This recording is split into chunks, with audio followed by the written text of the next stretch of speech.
চলতি সপ্তাহেই ইসরায়েলে প্রাণঘাতী হামলা চালাতে পারে ইরান, এমন আশঙ্কায় রণপ্রস্তুতি নিতে শুরু করেছে ইসরায়েল ও তার পশ্চিমা মিত্র মার্কিন যুক্তরাষ্ট্র। এ কারণে পিক অ্যালার্টে রয়েছে ইসরায়েলের ডিফেন্স ফোর্স। ইসরায়েল ইরান উত্তেজনা বাড়ায় মধ্যপ্রাচ্যে রণতরী পাঠানোর পাশাপাশি নতুন করে ইউএসএস জর্জিয়া নামে সাবমেরিন পাঠাচ্ছে যুক্তরাষ্ট্র। ইউএসএস জর্জিয়া মূলত ক্রুজ ক্ষেপণাস্ত্রে সজ্জিত একটি পারমাণবিক সাবমেরিন।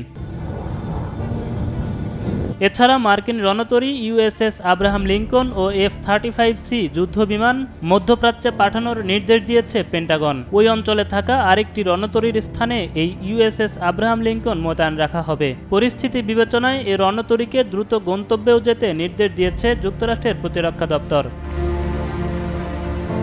ইরানের অভ্যন্তরে হামাসের শীর্ষ নেতা ইসমাইল হানিয়ার হত্যাকাণ্ডের পর ইসরায়েলের অভ্যন্তরে ইরানের হামলার হুমকির মুখে ইসরায়েলের প্রতিরক্ষা মন্ত্রী ইয়োভ গ্যালান্টের সঙ্গে ফোন আলাপের পর এ পদক্ষেপ নেন মার্কিন প্রতিরক্ষা মন্ত্রী লয়েড অস্টিন।